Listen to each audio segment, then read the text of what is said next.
Hello everyone and welcome to episode 4 of the Time In podcast. I am today's host Bundy and I am joined as usual by Craig. How are you, Craig? How you doing, my man? I'm all good. Good. And Ewan, how are you? Not too bad, thanks. Sweating. It has been nice weather, it has been. So today's topic is going to be travel slash culture because you can't have really one without the other, so we're going to be doing a bit of both. I'm going to be looking at obviously a number of different things, so hopefully we won't go off on too many tangents and we'll kind of stick to the topic, but it is me that's today's host, so anything can happen. As you should all know from the previous episodes, we have our socials, Twitter, Instagram, and potentially YouTube. I'm hoping that by the time you're listening, we will have our iTunes and hopefully Spotify up and running possibly. But we will keep you guys up to date on Twitter, Instagram, and potentially YouTube. Craig, what's Instagram? Instagram is Time In Podcast. If you want to search for the direct route, it's time_in_podcast. As we get gradual more episodes up, there'll be a bit more activity on there as well. Nice. And Ewan, hit me with the Twitter. I believe it's at Time In Podcast 1. Is that Correct. Yeah, so, I was testing you though, because usually Just putting you on the spot. usually it's me and I was going to say it and I was like, nah, Ewan's coming. Nah, so hopefully you guys can all have a quick gander and let us know what you think of each episode. If there is any feedback or what you would like to see or what you would like to not see, then please let us know and we will always be looking to take that on board and hopefully adapt and change to what you guys like as well. Without further ado, let's get right into the video.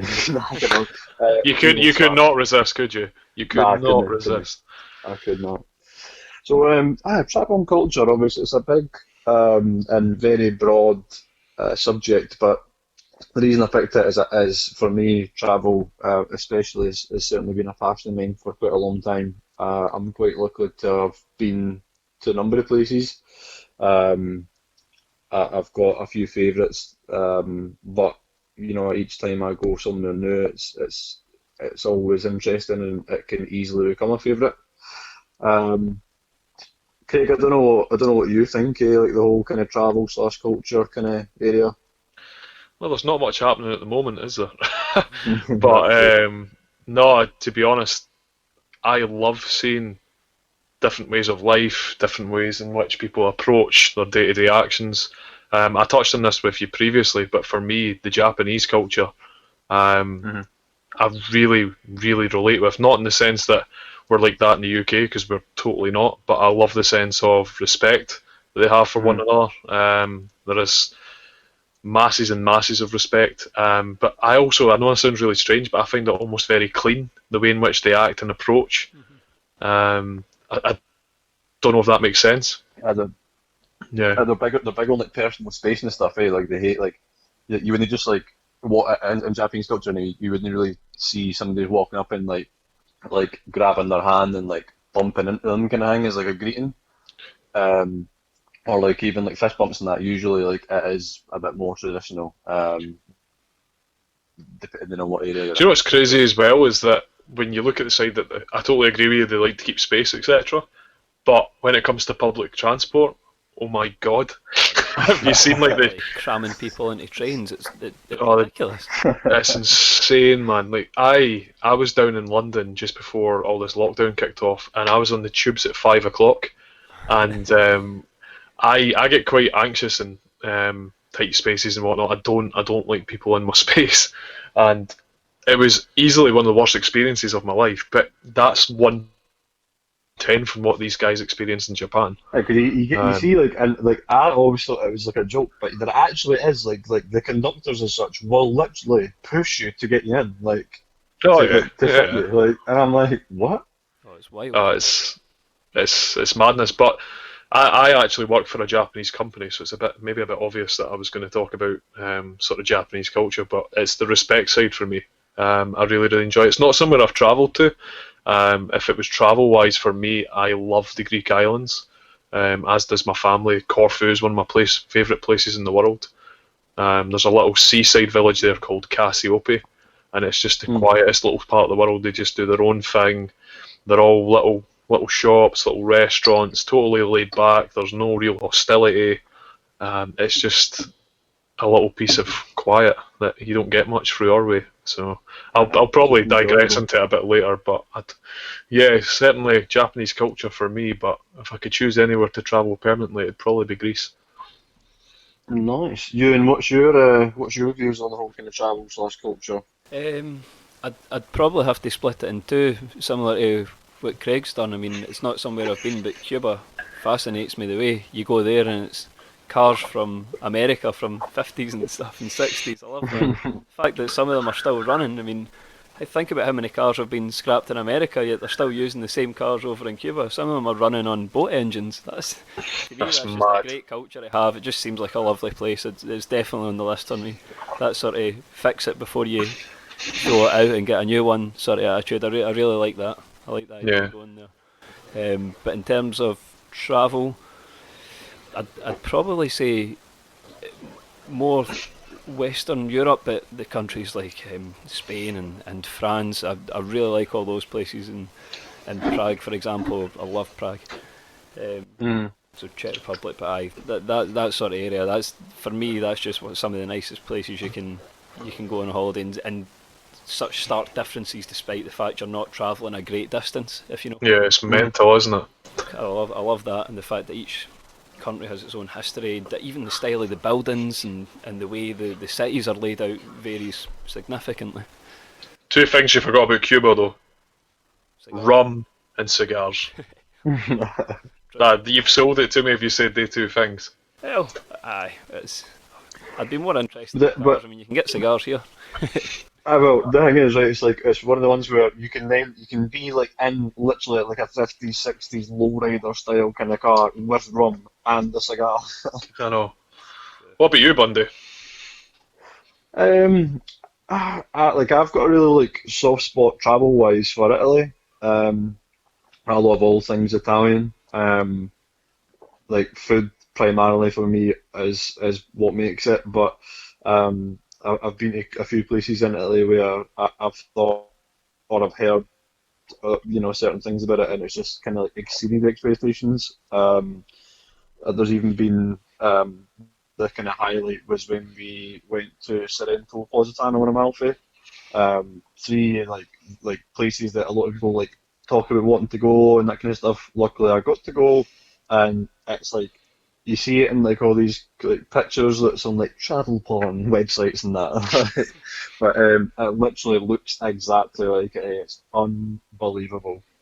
It's just you just kind of like you have to look at it and think like, how is this a place on earth? Like this isn't right.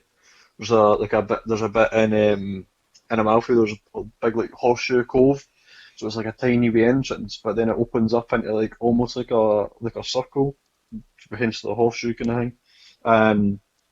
And it's like a beach, and then it's always usually pretty still because of that tiny wee entrance, so the water's usually quite calm, and it's amazing to go snorkeling in. So like, even though you wouldn't usually think of going to Italy and doing much apart from drinking and eating, it's got like loads of stuff like snorkeling, obviously it's got loads of history and stuff like that, which is really cool. Culture-wise, I really like kind of similar to you, Craig. I do like Japanese culture, but I would say overall, difficult one. I really like. What about the Italian culture? Because that's got that great sense of family's the most important. All about sitting around the table, that's what I'm having a thinking meal about, together. right? Do you know what I mean? Because that's what I'm thinking. Because it is a toss-up between probably Japan culture, Japanese culture, sorry, and Italian culture. Because in Japan, where you've got like certain things like you've already mentioned, and then the fact that you can like words like Taicho can be like captain and master and sensei and teacher and stuff like that, where it's like really diverse that way, where like there's so many like interesting things about it, but at the same time, like you say, like in Italy, like I remember we were in a restaurant that our like tour guide took us to, and he was like, oh, like, let's go, like we can go in here, you really like it, blah blah. and if you didn't stay like where this guy obviously stays in this village, you wouldn't have known this was a restaurant. And they came over and they were like, "What do you want?" In an Italian accent, obviously. And I was like, "Oh, can I see the menu?" And they're like, "There is no menu." And I was like, "Okay, cool." And she was like, "What do you like? What do you eat?" And we'll make it for you. And I was like, "Cool." And then I said like, "I'm vegetarian." She's like, "Oh, come here." And then walked to this like normal wooden door that you think is going to go to another part of the house. Opened it. It was like a greenhouse built onto it, and it was just every vegetable and different like parts of greenhouses. So like one like would even hotter than the normal greenhouse. Some would be like cooled down and stuff. And I was just at the point, and I was like asparagus, potatoes. I want broccoli. I want cauliflower. I want like chilies, like everything. And she just made so many different plates of food. I could not name a single one because I don't think they're even actually names for them.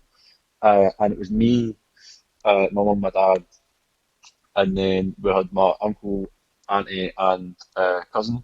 And for the six of us, we had that much food that came to nearly £300. So God knows what it was in euros at that time, but it was worth every single fucking penny. Like it was You have to be a actually really amazing. talented chef to be able to freestyle like that. Just let someone come in and pick Oh, ingredients almost, and then in your head create a dish out of it and find the best way of cooking it. Unbelievable, man. It was just, and it was like that culture, like you said, Cake, of just sitting down and like they would like you would finish like or be close to finishing, and someone would bring another plate of something or the same thing but more, like, and you just be like, thank you. Like, but because like it's kind of long and drawn out, so we were there for probably the best part of 4 hours, and it's like it did not seem like 4 hours at all, and it was just the fact that they came and it was like 2 bottles of wine at each pit of the table. So the top of the table had two, the bottom of the table had two, and it was like mainly like red and white, or if you asked for rosy or whatever else, then they would bring it. But like it was weird because like it had like a really weird label on it, and I remember my mum asked like, "Where is this wine from? It's really good." And she was like, "Oh, there's a prison in this village, and as part of the rehabilitation, the prisoners make the wine." And I was like, "What?" That's mad. So they go through the whole thing. There's a proper like distillery or whatever you could call that for wine, and they make the wine. The winery. And then winery. And they make everything, and they even like go as far doing as like stamping the grapes themselves and stuff like that, which is quite cool, and it says a lot about the culture as well, where you're actually involving people who have committed crimes and stuff in order to make money for the community again. And it's no real punishment because they're learning something from it as well. And that's what the woman was saying, is like there's been quite a few giving them a people come trade. out and then got jobs in Transferable skill vineyards, for when you're which is really cool. Yeah. See just what you're touching on about going to a restaurant and there not being a menu. So, like from my side of things, I obviously work more within the drinks industry. I know you're more passionate about food, Bundy, but people pay for the experience, and I see it a lot with guys that I work with in the drinks trade, and there's so many well-known sort of cocktails that people determine before they're going to go, right, I'm going to go in and have a mojito on a warm day, or I only like espresso martinis, or etc. But the most talented bartender guys that I've seen, because it is a trade when you see the top tier quality, they'll literally pick your palate. They'll say, so do you prefer more soft, bitter? Do you prefer this sort of contrast for fruit or flavour? And it's mental how they can make your drink determined on just gathering some information. It sounds totally similar to what you've experienced in Italy. That's when you know you're somewhere special, because there's nothing worse than going in somewhere and they say, this is our specials, this is our standard drinks list, there you go. Because that doesn't give you the experience. Someone actually dedicating and making something to your exact taste, that's when you know you've hit the spot. pretty rare. So I'm very jealous, mate, because Italian food is sublime. That's it's funny you say that, because that's pretty much how I discovered that Bramble being my favourite drink, because I was talking to the guy who was a mixologist, not a barman, a mixologist, and he was just talking, and but like I had ordered like 3 different drinks because I wanted to like, because you know what it's like especially like where we live in Scotland, right? You can go to like one bar, order like a mojito, and it'll be amazing. You can go to the second one, order another mojito, and it'll be shit. So like I usually will order like multiple different cocktails, or like 2 or 3 different ones, just to see what one's best, then stick with one. And he was like, "Oh, take it, you like those?" And I was like, "Ah." And he was like, "It seems like you really like a Bramble." And I was like, "Oh, I've never heard one of them." He was like, "Here, I'll make you one." And I was like, "All right, cool." And I was like, "Oh my fucking god, this is amazing!" So that was really cool. Not to go too off subject, but I always challenge when people are around at mine. We've kind of converted our kitchen into a bar. And when I say bar, it's like full on herbs, the whole lot. It's not just a couple of bottles. And I always take the challenge when someone says, "Oh, I really don't like vodka," or I had one that was actually my neighbour's the other day, and they're like, "Oh, I can't drink tequila." I take that as a challenge because if you combine it with flavours that people enjoy, you can make people like anything. And to be honest, that's when you know you've got a really good cook as well, when they can do that. But yeah, I don't want to digress too much because I could talk about drinks all day, and this is about travel and culture. I know, because I'm the same as that.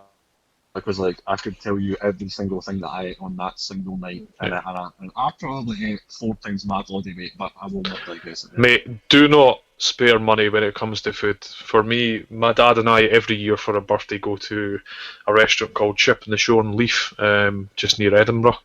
It's a seafood restaurant, and we have a shellfish platter, which is about £100 for 2 for lunch, which is pretty damn expensive, but it's by far the best seafood I've had in Scotland. It's unbelievable. So I don't think you should spare money when it comes to food, but obviously it should be a treat. It's not something you're going to do every week. On the food. Definitely. You'll get a burger, but burgers will only ever get so good in my opinion. Yeah, okay, fair enough. Seafood steaks, then I think you can maybe go a bit wild with those. No, I think that's fair. It's the same with like because like you say, you and there's so many like different like it's kind of like similar to cultures, because you would go to like America, and you've got like places like the Heart Attack Grill and stuff like that, where like they will combine such different things because that's like in their culture kind of thing. Like that's like their style of cooking is kind of like taking all these different places. Like, if you go to Louisiana and you have like whatever is the kind of local dish down there, and then even if you go all the way up to Minnesota and have their version of their local dish, it's going to be 2 completely different things. And it's just like, it's nuts how like your culture can also affect things like food and drink. It's similar to like in the food that you get in the area. Exactly, and it's like you were mentioning you in Prague. I don't know, Craig, have you been to Prague? I've not been to Prague, mate. No. Well, I know Ewan has, and I have, and it's really weird because like when you go, it's loads of like kind of like almost like goulash kind of types of food that they eat locally. I don't know, Ewan, did you try any of the local stuff or? Yeah, it was. I didn't actually know what it was. It wasn't me that ordered it, but tried it, and we almost treated it like tapas, where we all got different dishes and we just shared it. But it was really nice. It was almost like a rich tomato sauce with meat through it, but it was really good. It's kind of because that's the one thing I noticed about Prague as well, is that when you go, it is very much things that we would consider like stews or casseroles and stuff like that, almost kind of cooking, and that is their kind of style. And you can even get like soup that's served like in a roll. Oh my god, it's good. That sounds amazing. I've got the, what are they called? It's like it looks like a cone, but it's like a donut wrapped in Nutella. Oh, it's unbelievable. Worth going to try that. It's like a. You know what I mean? It's covered in. Oh my god, I know what it's called. Almost like a churro wrapped up and joined into a cone, so it's like a big cylinder, and they fill it with Nutella and ice cream. One of the other good things about Prague was every bar you went to had Tridlink. At least, what is it? A Tridlink. Couldn't have told you that if I'd tried it. Never got to come. It wasn't even close to what I was thinking. But every bar you go into has double beer fonts, and they've got at least 6. And every pub you go to has a different 6. It was quite good for that. Nice. Do you not love when cultures diverse with each other, when they mix together? For example, I'm going to go back to the Japanese side of things. So Japan is known for so many great things, but one thing they actually took from us in Scotland was that they took a process for distilling whiskey and spirits, and they actually learned from some of the best people within Scotland about a process or history behind that, and then they incorporated that into their own culture, and they now produce their own Japanese whiskey. I love when I see it with like local dishes, when you see a Scottish chef but they excel in Italian cooking or whatnot. And I love when they put like their own sort of twist on like what could be a traditional Italian dish, but with some sort of Scottish thing added to it. Don't say haggis, but do you know what I mean? I love seeing that sort of thing. A haggis lasagna, but I love seeing that as well. And again, I'll try not go into too much of the drink side of things, but you see with drinks all the time, and I love seeing people put their own twist on both food and drink when you travel as well. There used to be a restaurant in close to where we stay, Craig, right? And it was literally, it called itself like a Scottish restaurant with an Italian heart, if that makes sense, was their kind of like slogan on it. And they used to make like we would have like certain dishes that are kind of like classics. Like you would have like maybe like a like lamb chops with potatoes and whatever else, but they would do it so like you would have like amaretti biscuits and licorice dust kind of crushed on, and then like next to it, and like it's so good, so good. This is turning into a food and drink episode. I'm now starving and thirsty. Right, Bundy, keep us going. Nah, but that is the thing, because it's like, and that's why I put like travel / culture, because I think culture can be like a different kind of phrase for most people, because it can be your own personal culture, it can be the culture of a group, like culture of food, drinks, blah blah. So I think it is like a very, very broad kind of thing. One thing I did want to know, however, was in terms of like places that you would like to go. I know obviously, Craig, you kind of said Japan. I know you were saying that there's like quite a few places that you would like to go. Has there ever been somewhere that you've thought like, I don't think I would like to go there because their culture's a bit wild, or like a culture that would maybe I would suppose would like clash with yours almost? Is there such a place? Or do you want to go first with this one, Ewan? Yeah, go on. For me, anywhere that goes above around 35 degrees Celsius is pretty much a no-go. I just get so crabbit and moany when it's far too hot, and I'm struggling at home at the moment. It's maybe 19, 20 if you're lucky. Really hot countries don't. I mean, aspects of it appeal to me, don't get me wrong. A safari seems great, but just the thought of that kind of temperature kills me. So probably anything near the equator, maybe Australia's probably too hot for me as well. Hot, humid's just not my thing. How about you? Humidity was killer, like definitely. Mine's is probably really similar. I struggle in really warm heats as well, and it just makes me really tired and sluggish. And I find that I can't really do anything, with the exception obviously if I'm snorkeling or swimming or whatever it is. Yes, anything like that. But a bit of a twist, and this is nothing against India as a whole. They have one of the vastest cultures probably in the world, but for me, I cannot take to spicy food. I cannot take the spicy food. We'll not go down why, but I can't eat spicy food. And like you, I cannot deal with the heat. And I think combined, obviously, India has some of the best chefs worldwide, and they'll obviously not just cook with spice, but it's such a large part of their culture that a lot of it's always incorporated. Yeah. I think, I don't know because I've not been there, but for me to think of spicy food and ridiculous heats, it's just the worst combination. I'll tell you the worst thing you hear. Yeah. People always say, I love this weather, I wish it was this temperature all the time. I've never understood that, because if you're too cold, you put a jacket on. If you're too hot, what do? Take your skin off. That's always bewildered me. It's like the now. So yesterday was 26 degrees in Scotland, and people are always complaining it's always wet, it's always cold, it's always windy, and then you get the most gorgeous day ever, and everybody's going, it's too warm to go outside. I was literally just about to say that. Like, I hate that. See, like, and the thing is, it's like, it's the same people that do both, and they're like, oh, I'm sick of this rain, I'm sick of the cold. Oh, we've had snow in January, and then it becomes, and it's literally day one of being hot, and they're like, I'll tell you what, it's way too hot, way too hot, I know. And I'm like, go and shut your mouth. Oh dear. No, but the other thing that I wanted to know as well is, for me, similar to what you were saying earlier, Craig, I found out about like cultures as a whole and how much they can differ when I first went to Greece. Um, and I've been to a few of the Greek islands, Kefalonia and Mykonos and Oh, Santorini and stuff Mykonos, like what a that. place. And it's just it's mad how Greece is a small country, right? In terms of like the world, but they have probably one of the richest histories in the world, which is crazy because a lot of people like think, oh, Greece, cool. That's did they not have like an economic downturn recently or something like that? Oh, like great, cool, that's great. But at the same time, like Greece conquered a lot of the world at one point.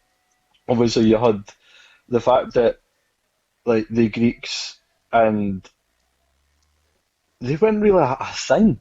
To be fair, it was like it was known as Greece, but you had Athens, you had Sparta, you had all these different things that were almost cultures and countries in their own right, kind of thing, which is really interesting. And that was probably what sparked it for me because we went a tour and we went and seen like the like one of there was it like the first Olympics were held and stuff like that, and um, we went and we seen loads and loads of different like ancient ruins, Hadrian's Gate and stuff like that.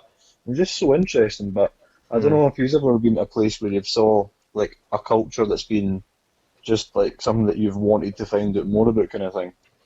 Just see when you're touching on the fact about Greece, etc. And obviously, a lot of what you're leading to is a little bit of Greek mythology, because I know both you and I love it. Um, just think, obviously, a lot of that is based upon Greece's actual history, etc. And they've like Aye. glorified famous warriors, so like Achilles. Achilles was probably a real person, and they've Mhm. glorified him almost into this god. Um, just look at how strong their storytelling is. Just look at cinema, look at games, look at music, how much Greek Mhm. influence has. And you're right, it's a tiny little country in Europe, but Mhm. it's had such a reach. And I think I'm right in saying it's also one of the poorest countries in Europe. Obviously, last couple of years haven't been great for them, but yeah, I don't know if I've seen a culture and thought straight away I want to learn more about that. Naturally, when I used to work for a Scottish company and then I went into a Japanese one. I had that focus because their way of life is so different. So in that sense, I've kind of thought, how can they do things so differently but be at peace? Do you know what I mean?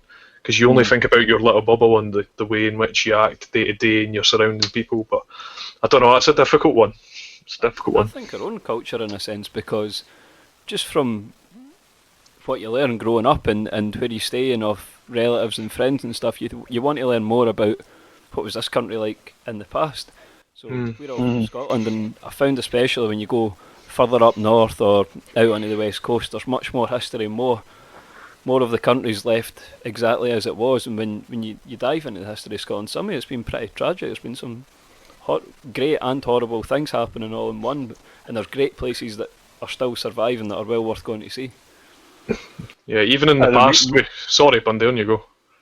I was just going to say we're quite lucky in terms of like what you're saying there, and like with a lot of stuff like still being around because we've got like so many castles close by, even just to where we live, Yep. and like I have multiple times been and there's been tourists who are from Asian countries, from other parts of Europe, America, Canada, and all that kind of stuff, North America, South America, and they've literally been coming to near where we stay to go and see these castles. Yep. And then that's when you kind of think, oh, like this is like flip side, because I want to learn about their culture, but they actually want to learn about our culture. You know, a few of the unique things is that there's so many castles and big landmarks so close by because it's such a small country. And as you say, the whole food and drinks playing into a culture. Whisky is a huge draw for many people to come to Scotland. And even if you look at engineering, look at the bridges, the Fourth Crossing, Fourth Road and Rail Hmm. Bridge. Or, in fact, a fun one. I didn't even learn this until was it last year, 2 years ago. There's a little place on the west coast, I think it was Inverary. And that was where the first ever turbocharger was made for a car. I thought all the places in the world for that to come from, and I mean how widespread that technology is now is just insane. So this is something that I have absolutely no idea about, right? I literally caught maybe 5 minutes of this on TV the other night, but I didn't know that IBM started in Scotland, like the tech company, Yeah. and they were on this program basically saying that it was Scotland and IBM that ushered in this current era of technology, and people have then just advanced it, which I had no idea about. I had absolutely not a clue that was up to like a Scottish company basically. Just think, three things that our countries gave the world: penicillin, the Mhm. TV, Susan Boyle. Yeah. I thought you were going to say I thought you were going to say something different there. What do you think I was going to say? There's quite a few there's like the anesthetic properties of penicillin instead of even just penicillin. Like technically, I don't know if telephones still being claimed as us. Deep I fried know. Mars bar. I mean, well, that's also true. A deep fried Mars bar. Um, Iron Brew. oh, the greatest drink in the world, and funnily enough, when you saying that, I was watching one of the like tests kind of thing. Or, like, I don't know. It's like you get like news outlets that do it on Facebook and stuff like that, and it was like Michael B. Jordan, and he was like, "Oh my God, I went to Scotland once, and somebody asked me to try Iron Brew, and I love it." And he's like, "Anytime I go to the UK, I always ask, even if I'm not in Scotland, I'm in like England or whatever, I'll ask if someone can try and find me Iron Brew." And I was like, "That's class," because like it is such a unique drink, and you just do not find So it to do a elsewhere. comparison, we've talked about obviously the Japanese culture with the respect side of things, Italians about that sort of family love of home, of all having food together, and then for Scottish culture, we're talking about Iron Brew. Well, not just Iron Brew, but talk about Mars bars. I'm only joking. I'm joking. And Mars bars, yeah, that's our contribution. But yeah, Was technically the other one I was thinking that you were going to say as well was I think it was James Watt who done the steam engine. Yeah. That was obviously quite a big thing. Paraffin. And then paraffin is one as well. I know that obviously you had like the Alexander Graham Bell's like the first like actual telephone. So I'm going to assume that would probably still be us, even though there's I think is it Ontario in Canada that have I'm sure that they've got like a water tower and it's something to do with Alexander Graham Bell. I think he moved there, who knows? And then fridges, that was us. was it? I didn't know that one. Fridges. William Cullen. You're not sitting on Google at all. No, I know. The only reason I know that is because I ages ago, I think it's the soup that's called like Cullen Sink. Colin Skink. It's smoked Colin fish, Skink, aye. potatoes, leek, cream, etc. And yes, it's So as that bad as it sounds sounds. disgusting to me. It's amazing. But Toast that. I remember like seeing that and being like, oh my God, and then I like googled like what is it, and then it talked about William Cullen, and then like how he invented the fridge, and I was like, that's a lot of nonsense, and then I looked into it and it was like, I don't know what I couldn't tell you how long ago it was, but as far as I'm concerned, it was like a long time ago, and they were like, yes, he invented the fridge. Remember one of the worst Same way, things there's that you know, stuck there's, with do you me. know what, right? There's actually been On you go. there's been a lot that we've done, like because we also done bikes. Did we? Aye, that was like the first. I'm sure the first pedal bike was us. 100%. I'm sure. Sure, it was a blacksmith. So that's how long ago that would have been. Um, Blacksmiths The have went toaster was- extinct. They're still a thing, Bundy. They've not all Does that died. They're not dinosaurs. Do you know what I mean? They're still kicking about to this day. nah, but like you know what I mean. Like I'm talking about like the old blacksmith, like the dwarves and World of Warcraft and that. And there's travel and culture. The toaster, that was us. Got golf. Look at what golf. Nearly said golf. Oh, I wouldn't be proud of that one. I played golf this morning. It's easily the most rage-inducing sport you can play. It's got to be Oh, up there, isn't it? I keep thinking of ones. What about GTA? That was us. Well, GTA is Rockstar a Gaming, yeah. gift. Aye. Are we just going to name everything that Scotland's contributed to the world? Right, I don't think we could because I'm actually impressed by it. let's move on. No, but I think obviously like you were saying, you and it's quite cool that you're interested in it because for me, I'm not really interested. I'm probably more interested at this present moment in Scottish history and culture than I have ever been. But I just, I don't know. There was just something about like living in one place that's such a small place that, um, and I just love like for me like the place if I could move and live in would be Canada. I think it's such like an amazing place. It's a bigger and better America. Yes, I said it. It's a bigger and better America, and it's absolutely amazing. I find that when you stay in a country, you almost don't appreciate it as much because you think you see it. I mean, how often have you guys seen most of the major landmarks in the Central Belt? Yes, probably, but when you go out to the West Coast, it's like a different planet. It's bizarre how nice some of it is, and then you learn about things that you've never seen. For example, when you head out west, you see the Crinan Canal, which was dug by hand because they didn't have roads or couldn't get ships in, so dug this canal by hand to transport goods into this really difficult terrain. I mean, that just amazes me. You've nailed it on the head that you don't really appreciate what's around you. So for me, every day when I'm working, generally five days a week, I'll cross the Queensferry crossing and you see that view of all the bridges, and you just look at it like the norm. There's people that come from all over the world to see that because it is like you. Every day complaining about the traffic. You're like, oh Christ, going over this bridge again. Anyone listening who knows me will be laughing their heads off at that comment, but especially work colleagues. But think about that. You drive across that every day and you just think, it's just the norm.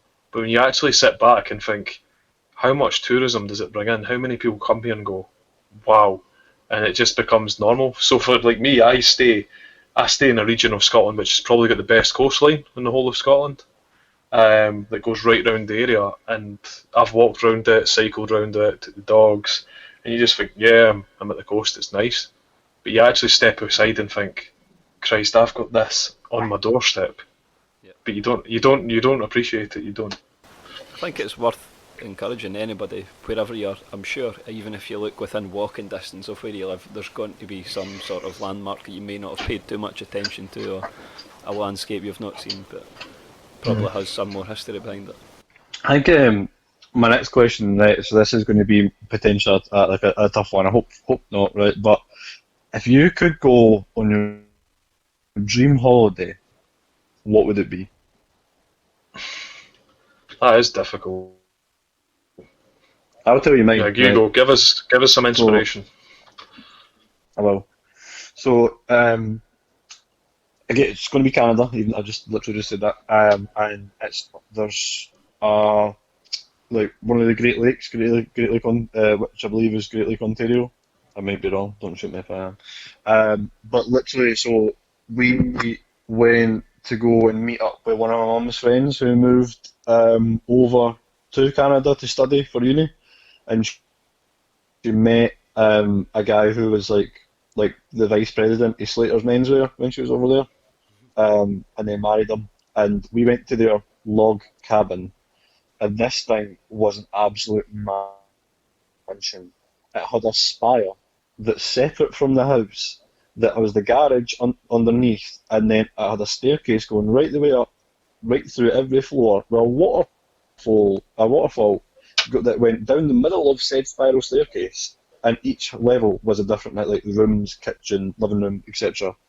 And this thing was nuts. And then you had like a wee like jetty kind of thing, and like a boathouse for his boat.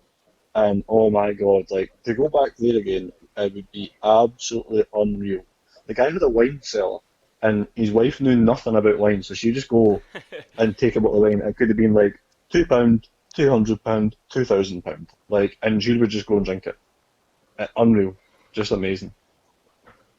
Can I cheat? That and then, yes, you can. So, a lot, certainly Ewan has been touching on it, is that almost the variety is the spice of life, and I don't think I could say this would be a dream destination, but for me, I would like to do short intervals in a lot of places. So rather than say, right, I'm going to go to Canada, which is obviously a gorgeous, gorgeous country, I would love to go and experience different things in each area. So even come up with a plan. Say, for example, again touching back on the drink side of thing, that I want to go to each country to try a major drink. So say, obviously Scotland for whiskey. Say it's mezcal and tequila for Mexico and these sort of areas. I'd love to do something like that rather than incorporate saying, "Oh, I just want to go to this place." Because the honest matter of fact is, you don't really know until you're there. Suppose. Aye. I think. Oh. So. I've kind of got a similar answer to you. I mean, the way I would split it is there's three types of holidays in my opinion.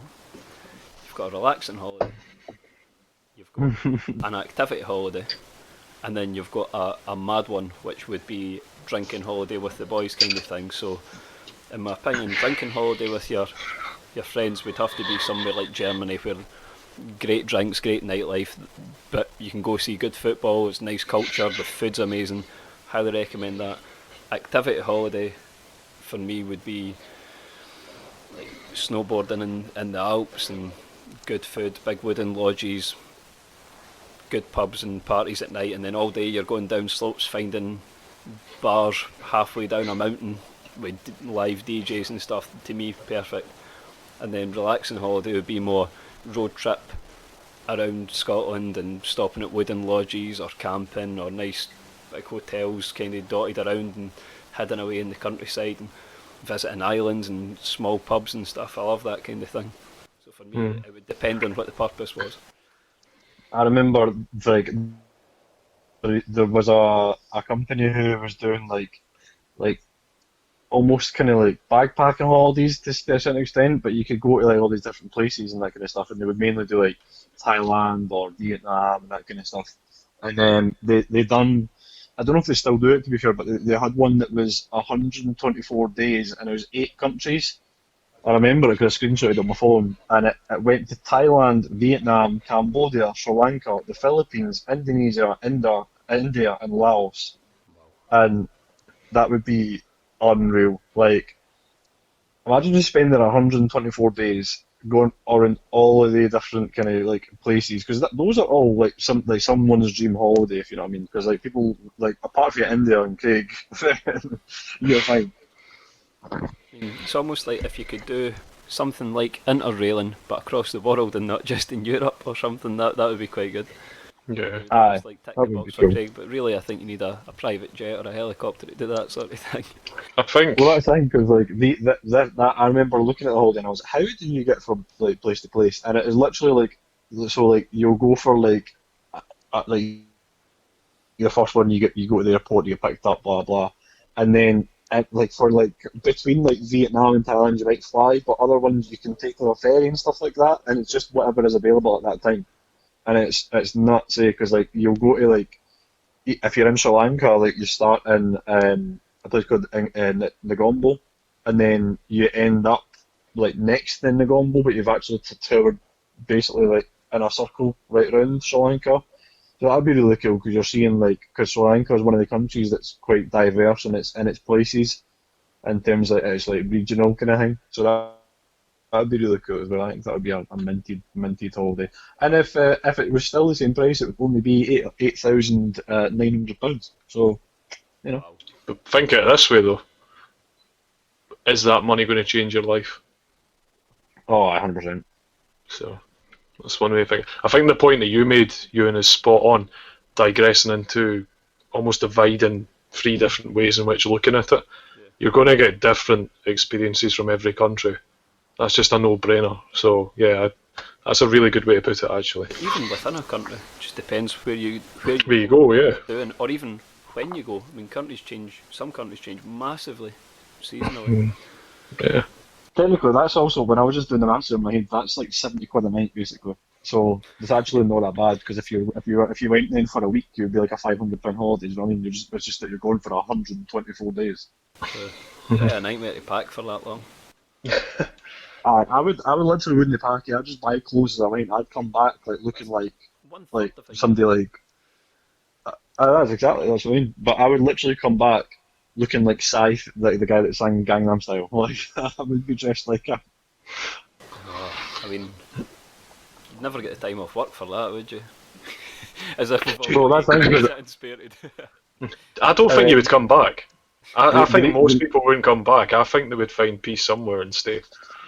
the reason I even was thinking about it and looked at that for like genuinely like seriously was because I can do like a thing where I get like 6 months career break or 12 months career break, and I was like, do you know what, like that would actually be like fitting in quite nicely, which would be like obviously the 6 month one. So and it just means I wouldn't earn any money when I was away, but when I came back, I would have my job again. So that would be quite cool.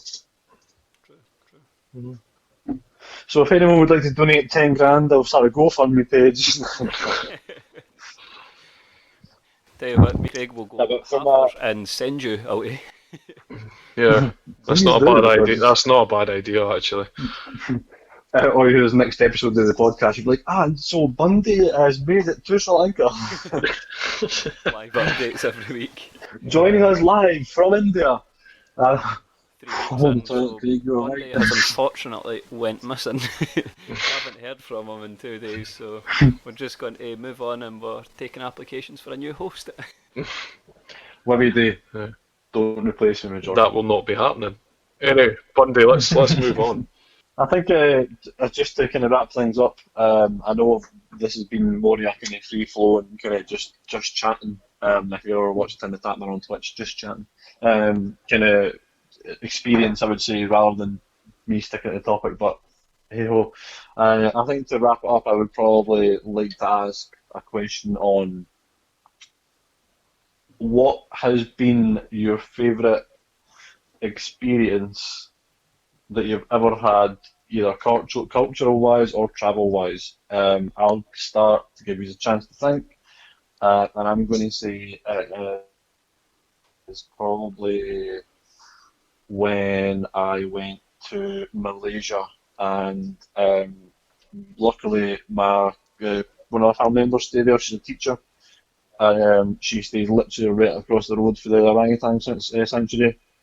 So we went there and seeing how big a part those orangutans and animals that are all together played in the Malaysian like culture, and the fact that they are so proud of what their country is and how diverse it is in terms of wildlife and nature. That was something that for me was crazy, because in Scotland we've got the most diverse culture in terms of maybe dogs, because like no one's got the same dog, but apart from that we have literally rabbits, and that's probably a deer maybe.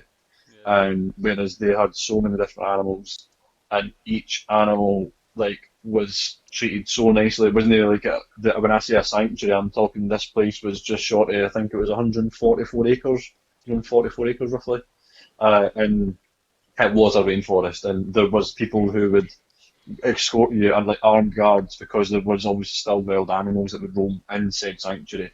The only reason that it was still a sanctuary because that was them that would go and provide like medical treatments and all that kind of stuff to the orangutans, because they had either been bought and sold, or like poachers had killed its family and stuff like that. But like the way that these animals were treated were probably better than they treated each other as humans, which was amazing. I think for me it would probably be when I went snowboarding in France, and me and my friend went on a week to Meribel, which sits right in the centre of the Three Valleys region of the Alps, and went to a part of the resort called Courchevel. Now I'm terrified of heights, and not a fan of gondolas or chairlifts, but you were going up these mountains, and as long as my feet were on the ground I was pretty much okay. And what you find is you've almost got a run cut into the side of a mountain.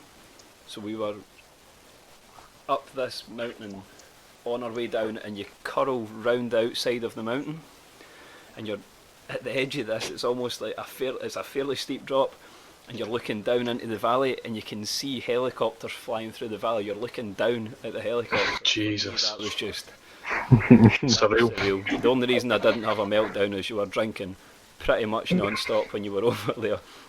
It's amazing what a couple of beers does to your confidence when you're surreal. What about I yourself? would die. I would 100% die. Oh, don't get me wrong. There's times it was close. When you fall, all you see is like the snow spraying everywhere, and you don't actually know if you've hit anything, if you've broke anything, if you've landed on anyone, or if you're still travelling through the air. It is just For for next time, I remember for an episode of Bear Grylls, and he said if you ever get like trapped in snow, you have to like spit basically on yourself to see what direction it goes, and that's down. So then you know where it's up. that was going to be something involving drinking your own piss when you said Bear Grylls. Survival tips with Bundy. What about you, Craig? Mine's is a bit of a mix of a few things. So I touched on a tiny little place in Corfu called Cassiope, and it's not very touristy. It's just a quiet little place. The people don't have much money, but I remember finding myself, excuse me, sitting down by the coast, and there was this little restaurant, and the view is amazing because it actually looks over and you can see Albania across the water. Albania. Behave yourself. And yeah, we're sitting there, and obviously ordered seafood. I absolutely adore seafood. And the guy says, "Oh, you'll have to wait. We're just waiting on our delivery." So, being a typical Brit, you're like, "Oh, waiting on a van full of frozen food." No, this guy pulls up in a boat with fresh catch, like literally still alive, and he goes, "What do you want?" And I couldn't believe it. And he pulled out seafood, and I love calamari and I love octopus, stuff like this. So he prepared this octopus salad, and I was sitting there and I was like, "This is insane." And then the guy says, "Do you want to have a better view of the front?" And we're like, "Yeah, that'd be great." And he sat us in these seats, but your feet were in the sea. So your feet was literally in the sea when you're getting served this seafood. And you look back and you look at your normal life, and I can get quite stressed and quite worked up about work, etc. And there's that such a busy environment within the UK, and you just look around and there's all these people sitting there just in complete peace around them, and I thought, this is amazing. I could sit here for the rest of my life and be quite happy. For me, that was sublime. So. That does sound class though, if you're that's literally like that is the dream, eh? Like you're sitting somewhere with good views and like an experience where even though it was just like the fact that you were like in the sea like at your feet, and that's still an experience that you wouldn't usually get. No. And the fact that you've literally got that, like something unique in terms of a guy pulling up on a boat and being like, "Alright mate, what do you want?" It's going back to what we touched on earlier, and it was something Ewan brought up and I kind of spoke a bit about, is that these people see that as normal and they don't see it as anything special. Yeah. Going back to the bridge thing, like us in Scotland as an example, they just see that as normal, and to actually experience it from another side, it's insane. And that's why I would tell people predominantly, obviously not at the moment, but travel when you can, see the world. Don't be enclosed in this little bubble, especially within the UK. It's pretty depressing at the moment. You did say you stay on the coast, so what you could do is take a picnic bench down to the coast and sit and have a fish supper with your feet in the sea. Could do. But it's still a similar experience. Jellyfish is one of the big issues in my way. But do you know what? I know it's a bit of a cliche thing, but literally when I'm by the sea, that's when I'm at my most relaxed, and there's nothing better than dipping your toes in the sea and just walking around a coastline. It's amazing. But anyway. Side question, Craig, right? Have you ever been on a cruise? I've not been well. I have to an extent. I took the ferry from Masaif and we went round Belgium and Holland, but not a real Caribbean sort of cruise idea. Not the big deal.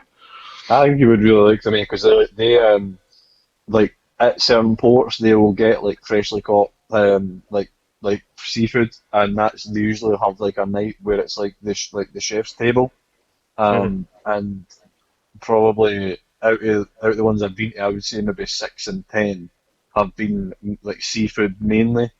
And I don't know if you've ever had them, but there was one that was snow crab legs, and obviously they are massive crab legs.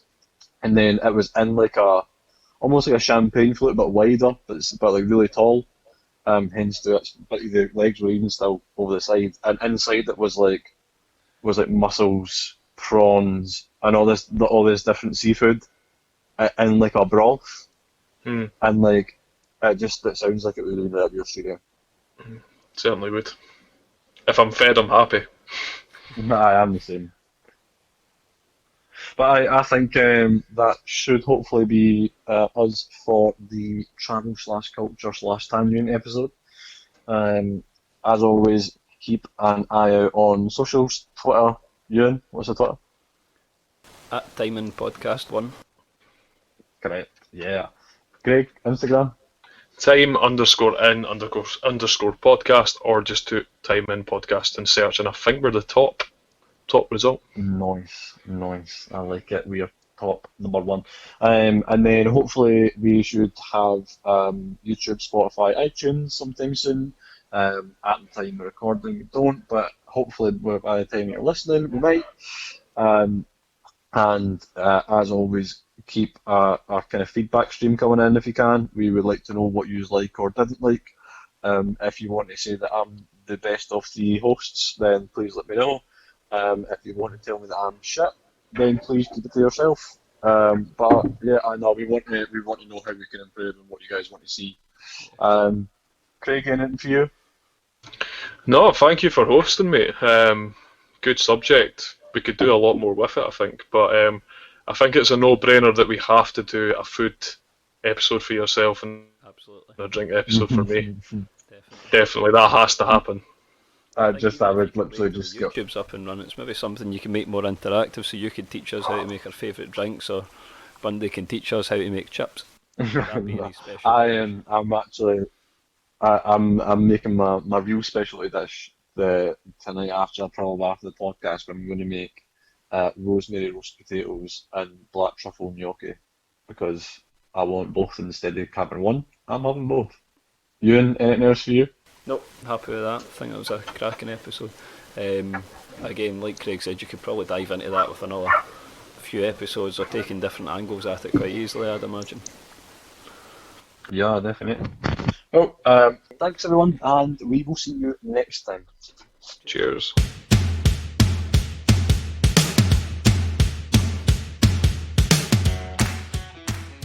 And another thing that we actually invented was the flushing toilet. But ironic given the Pringles situation, wouldn't you agree, Craig? I didn't think he had a toilet.